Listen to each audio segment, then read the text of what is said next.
Bank में हमारे under secretary हैं राजकुमार, उनके बेटे से बात हुई, ब्राह्मण गांव के रहने वाले हैं। और जिस तरीके से उस युवा साथी का हौसला था, ये अपने आप में दर्शाता है कि अब गांव का बच्चा भी पूरी तौर पर शहर के युवाओं के साथ compete भी कर रहा है। compete नहीं, उस competing के साथ साथ अचीव कर दिखा रहा है कि आज जो हमारा ग्रामीण क्षेत्र है वो उसी प्रगति पर चल रहा है जैसे हमारा शहरी क्षेत्र पहले चलता था। मैं तो आज आपको विशेष तौर पर इसलिए बुलाया है कि चौधरी देवीलाल जी की आज 108वीं जयंती है और इस उपलक्ष्य में जननायक जनता पार्टी ने प्रदेश के अंदर चौधरी देवीलाल जी का सबसे ऊंचा स्टैचू नू के हिलालपुर गांव में लगाने का जो निर्णय था, क्योंकि नू जिले में चौधरी देवीलाल जी का कोई स्टैचू नहीं था, और साथ ही साथ हमें ये मौका मिला कि जो हमारा डीएनडी से शुरू होता हुआ मुंबई तक, दिल्ली मुंबई को जोड़ने वाला एक्सप्रेसवे है, उसके ऊपर नॉर्थ टू साउथ को जोड़ने वाली सड़क पे सबसे ऊंची प्रतिमा चौधरी देवीलाल जी की लगेगी। और मैं तो कहना चाहूँगा कि जिस तरीके से उनका जीवन रहा है, स्वर्गीय चौधरी देवीलाल जी ने हमेशा ऐसे कदम उठाए जिसने सोसाइटी को एकजुट करने का काम किया, और एकजुट कर ऐसे डाइवर्सिफाइड स्टेप्स उठाए जो शायद किसी ने अपने जीवन में कभी इमेजिन नहीं किए थे। चाहे वो सोशल इक्वालिटी के लिए बुजुर्गों के सम्मान की बात हो, विधवा की पेंशन की बात हो, आज के दिन कोई हमारा हैंडीकैप्ड इम्पेयर्ड साथी है उसके सम्मान की बात हो, और तो और आज हम मनरेगा की बात करते हैं, वो भी एक स्वरूप काम के बदले अनाज के तौर पर सबसे पहले अगर देश में दिया तो स्वर्गीय चौधरी देवीलाल जी ने दिया। और तो और मैटरनिटी लीव जो दुनिया भर के अंदर आज अडॉप्ट करी जा रही है, उसको भी अगर एक मूल स्वरूप किसी ने देने का काम किया तो जच्चा बच्चा योजना के तहत हरियाणा प्रदेश से स्वर्गीय चौधरी देवीलाल जी ने किया। और मैं तो मानता हूँ कि जो उनने सोसाइटी में डाइवर्सिफाई कर इक्वालिटी लाने का काम किया, आज उनको जननायक जनता पार्टी की ओर से और तमाम देशवासियों की ओर से उनकी एक प्रतिमूर्ति एक ऐसा संदेश देने का काम करेगी कि नॉर्थ से साउथ जोड़ने वाले हमारे मेजर हाईवे को कनेक्ट करते हुए हर आने जाने वाले व्यक्ति को कहीं ना कहीं उनकी याद भी दिलाती रहेगी, और वो दिखाएगी कि सोशल डाइवर्सिफिकेशन कैसे इक्वालिटी के तौर पर लाकर स्वर्गीय चौधरी देवीलाल जी ने कर दिखाया था। हमें उनसे सीखना भी चाहिए और आने वाले दिनों के अंदर उसको अपने जीवन में लेकर चलना चाहिए। और मैं एक चीज़ जरूर साझी आपके साथ करूंगा कि जिस तरीके से पिछले एक वर्ष में एमएसपी बढ़ी है, आज फार्मर्स की अपलिफ्टमेंट में भी एक बहुत बड़ा कदम है।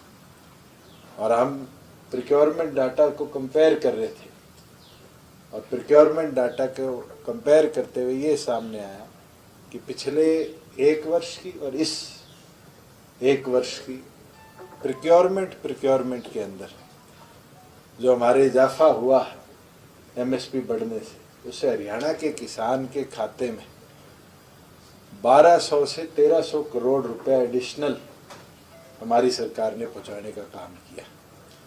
और मैं तो ये अचीवमेंट मानता हूँ कि आज से 1.5 साल पहले वीट की पहली क्रॉप में हमने डीबीटी शुरू किया था, बहुत रेजिस्टेंस आई थी, मगर उस हरियाणा प्रदेश के किसान हितैषी कदम को आज हम अडॉप्ट करते हैं तो केवल मात्र हरियाणा ही नहीं, जो लोग विरोध करते थे उनने भी उसको अडॉप्ट किया। और पैडी के अंदर पंजाब और अन्य प्रदेश जहाँ पैडी की एफसीआई द्वारा प्रोक्योरमेंट करी गई, वीट की जहाँ प्रोक्योरमेंट करी गई, प्रति प्रदेश में किसान के खाते में पैसा पहुँचाकर कहीं ना कहीं किसान को भी प्रगति के पथ पर हम ले जाने का काम किया। आने वाले दिनों में 1 तारीख से, क्योंकि डिलेड मॉनसून है, जो हमारी प्रोक्योरमेंट शुरू होगी उसके अंदर भी हमारा पूरा समर्पण रहेगा।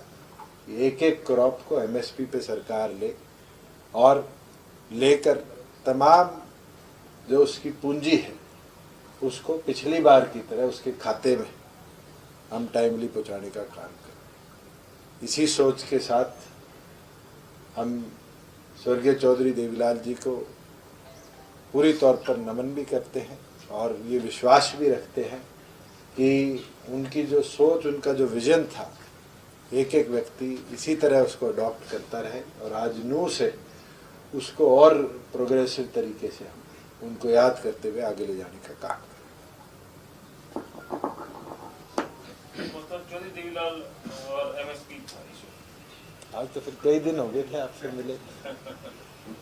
ये जो जींद में भी आज रैली है, भूषण जी एक और सेलिब्रेशन हो रहा है, जींद में रैली हो रही है और कहा जा रहा है कि तीसरा मोर्चा बनेगा और यहाँ से राजनीति बदल जाएगी, न केवल हरियाणा की बल्कि पूरे देश की। चलिए, चौधरी देवीलाल जी को तो देश के अंदर केवल मात्र 1-2 नहीं, 22 के 22 जिलों में हमारे कार्यकर्ता आज याद भी कर रहे हैं और 108 लोगों की प्रति वार्ड, प्रति विलेज टोलियां बनाकर याद करने का काम कर रहे हैं। और मैं तो ये मानता हूँ कि केवल मात्र कार्यकर्ता या और कोई नहीं, प्रत्येक व्यक्ति, चाहे आप लोग हो, आप लोगों के जीवन में भी कुछ ना कुछ ऐसा बदलाव शायद चौधरी देवीलाल जी के उठाए हुए कदम आज भी लाते होंगे जो प्रदेश को एक नई दिशा की ओर ले जाने का काम कर रहे हैं और देश को भी लार्जर स्केल पर एक विजन देने का काम कर रहे हैं।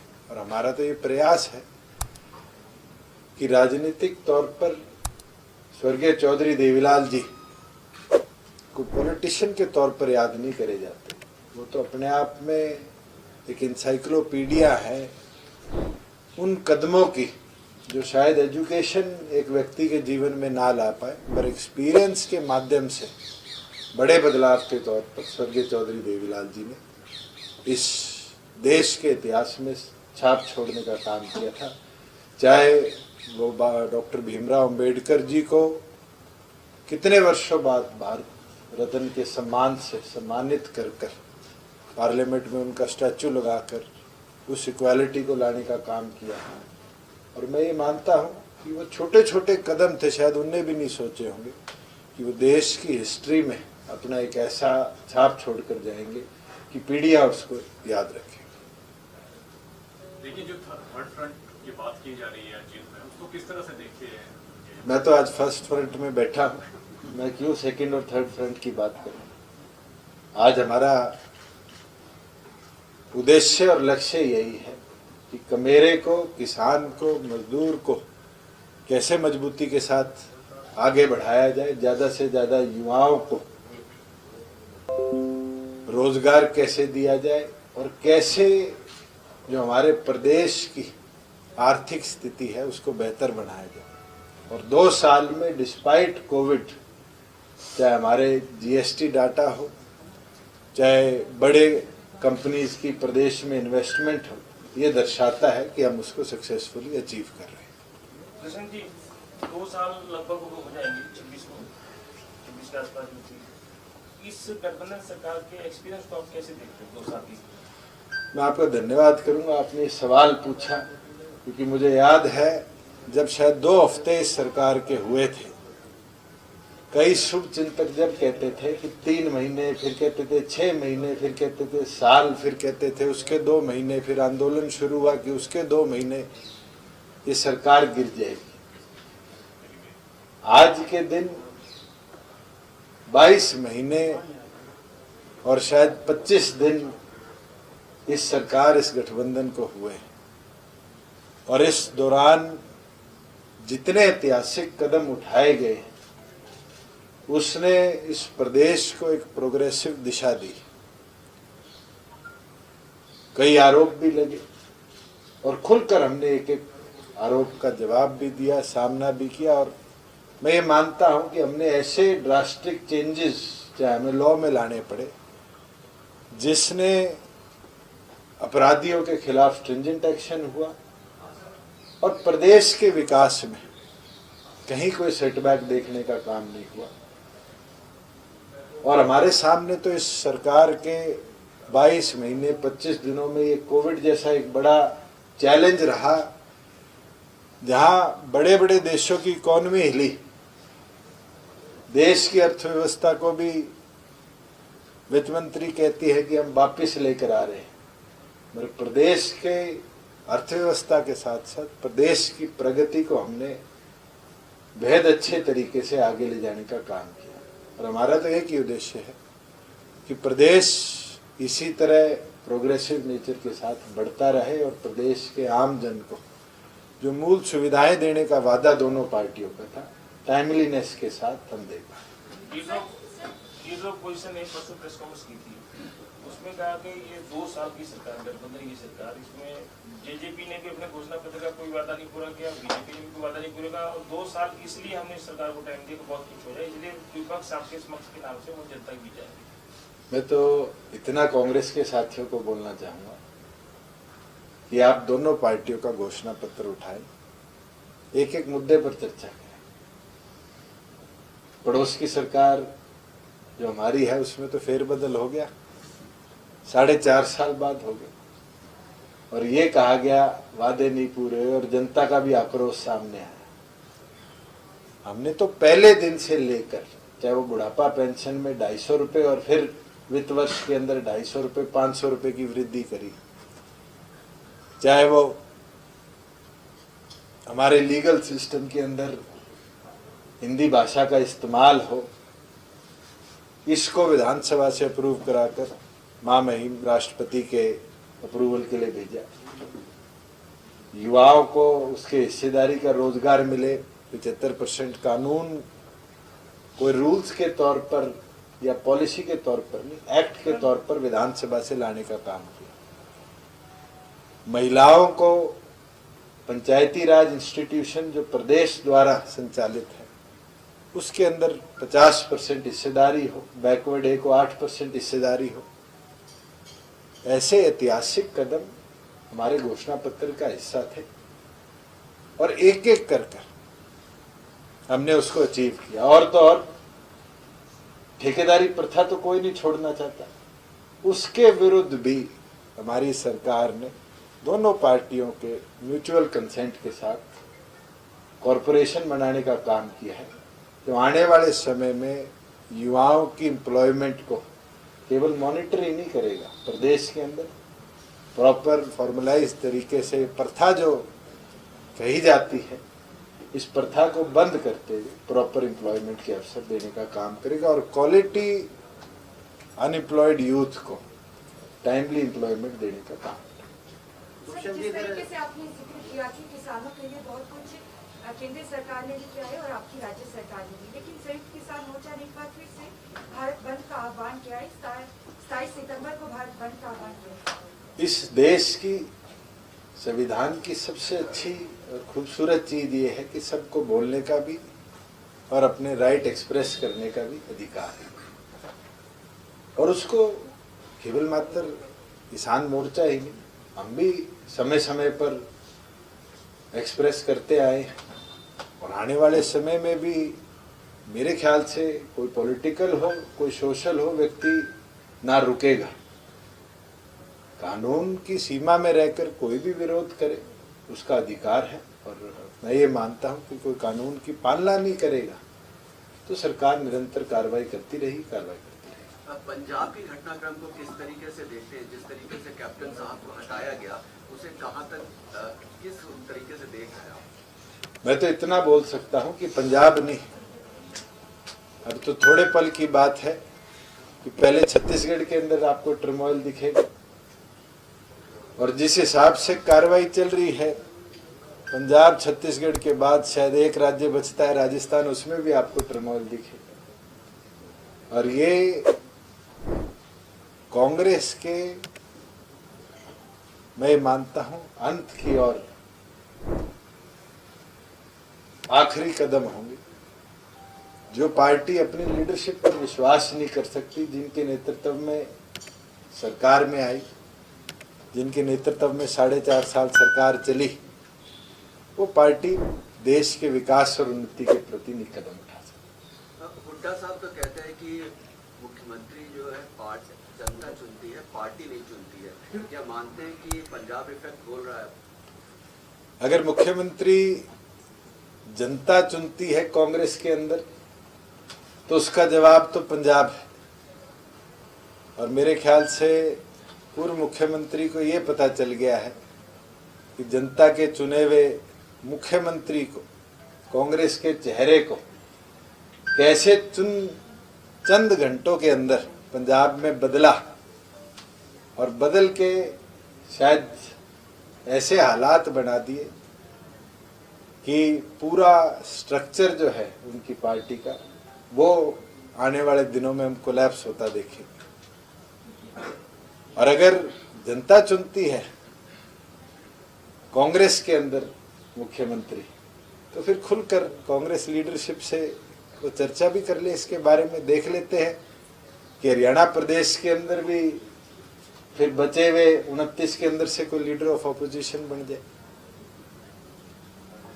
आ गया मुख्यमंत्रियों को हाईकमान दौरा बदलने का आपके लिए कांग्रेस के? चलो, ये हमारे पार्टी का विषय नहीं है। मैं हरियाणा के संदर्भ में है, क्योंकि मुख्यमंत्री प्रधानमंत्री से मिले थे और पहली दफा उन्होंने आधिकारिक रूप से बयान दिया है कि हाँ, हम मंत्रिमंडल विस्तार पर हमारी चर्चा हो गई है, प्रधानमंत्री से बात हो गई, राष्ट्रीय अध्यक्ष से भी हो गई है। तो क्या ये 2 साल जैसे पूरे हो गए, तो संभावना है कि पद आपकी पार्टी को भी जाना है? दोनों पार्टियां मिलकर उस पर जल्द निर्णय लेगी, मैं तो इतना ही बोल सकता हूँ। हो रहा है वो तो आप लोग पिछले 6 महीने और उससे पिछले 6 महीने से भी दिखाए, अभी निर्णय नहीं लिया, जल्द करेंगे। दिवाली से और पहले, कोई? दिवाली के बाद दिवाली अच्छी बनाएंगे सर। दिवाली अच्छी बनाएंगे। 2 मंत्रियों की। चलो, कितने हो तो किसको। हर सवाल के पीछे कोई राज नहीं। ये प्रारंभिक कोई जो स्पेशल गिरदावरी आपने आदेश करेंगे, इसमें कोई प्रारंभिक रूप वो आई है? स्पेशल गिरदावरी के लिए तमाम डिप्टी कमिश्नर्स को हमने चिट्ठी भेजी है कि वो एक अनुमान दे कि जिस जिस जगह 100 mm से ज़्यादा रेनफॉल हुआ है, उसको फिर स्पेशल गिरदावरी के लिए सरकार अलाउ करेगी, क्योंकि रेनफॉल कल तक हुआ है। और ये भी प्रिडिक्टेड है कि आगे 30 तारीख तक ये अनसीजन रेनफॉल जो हम कहते हैं, या प्रोलॉन्ग्ड मॉनसून जिसको कहते हैं, वो होगा। और एक चीज जरूर हम विशेष तौर पर करेंगे कि जो जो क्रॉप प्रधानमंत्री फसल बीमा योजना के तहत कवर्ड नहीं है, चाहे वो बागबानी क्षेत्र की हो, चाहे हमारी दालें हैं या और हैं जिनकी रजिस्ट्रेशन नहीं हो पाई, उन तमाम क्रॉप्स को भी हम इस स्पेशल गिरदावरी में कवर करने का काम करेंगे। हमारे पास मल्टीपल रिपोर्ट्स, जो हमारी रेगुलर गिरदावरी 5 से 5 तक चली थी, उसकी आई है। उसके अंदर भी कई जिलों में क्रॉप लॉस है, और उसके लिए इंश्योरेंस कंपनीज को भी कह दिया गया है और डिप्टी कमिश्नर से भी रिपोर्ट बनवा दी गई है कि जो जो अनकवर्ड फार्मर थे उनको टाइमली उनका मुआवजा मिले। इसके लिए सरकार ने ऑलरेडी कदम उठा लिए। तो अभी हमने कुल मिलाकर जो होगा कि पहले 100 mm से ऊपर की रिपोर्ट मांगी, उसके बाद आदेश देंगे। जिन जिन 22 के 22 जिलों के विलेजेस में 100 mm से ज्यादा रेनफॉल हुआ, और खास तौर पर 2 हमारी ऐसी फसलें हैं जिनको बहुत ज्यादा नुकसान होगा, एक तो दालन की और दूसरी कॉटन की, पूरी तौर पर उनको कवर करने के आदेश दे दिए हैं। चाहे वो सिरसा में हो, हिसार में हो, फतेहाबाद में हो, जींद में हो, कैथल में हो, करनाल में हो, चाहे वो महेंद्रगढ़ रेवाड़ी के अंदर हो, दादरी के अंदर हो, चाहे वो कुछ एरिया गुड़गांव का भी है जो वाटर लॉक्ड है, झज्जर का भी, हमारा लगभग ऐसा 7-7,500 एकड़ KMP के इर्द गिर्द है जो आज भी वाटर लॉक्ड है, उस तमाम एरिया को कवर करने के आदेश दे दिए। कंफ्यूजन ये हो गया, आपने कहा कि पहले हमें अंडर डैमिंग की रिपोर्ट मांगी, फिर स्पेशल गिरदावरी के आदेश देंगे। कृषि मंत्री ने कहा कि मुख्यमंत्री ने आदेश दे दिए कि गिरदावरी हो रही है, तो थोड़ा सा जब भी स्पेशल गिरदावरी के आदेश दिए जाते हैं उसकी एक बेसलाइन तय करी जाती है कि वाटर लॉक्ड एरिया कितना है और कहाँ अन सीजन रेनफॉल हुआ है, क्योंकि जो मेरे पास प्राथमिक रिपोर्ट आई थी वो केवल मात्र 3 जिलों के अंदर की आई थी। आज के दिन कोई 3 जिलों में अन सीजन रेनफॉल का नुकसान नहीं है, इसलिए मैंने 22 के 22 जिलों की रिपोर्ट मंगाई है और 22 के 22 जिलों में स्पेशल गिरदावरी हम करवाने का काम करेंगे। अभी फिर आदेश देंगे, जारी होगा। वैसे तो लॉजिकली बारिश से अगले दिन क्रॉप लॉस का नहीं पता चलता, 5 दिन बाद पता चलता है, मगर हमने 48 घंटों का टाइम दिया है कि डिप्टी कमिश्नर अपनी ओर से रिपोर्ट करे। जी जी, आपका तो मेरा 11 बजे था।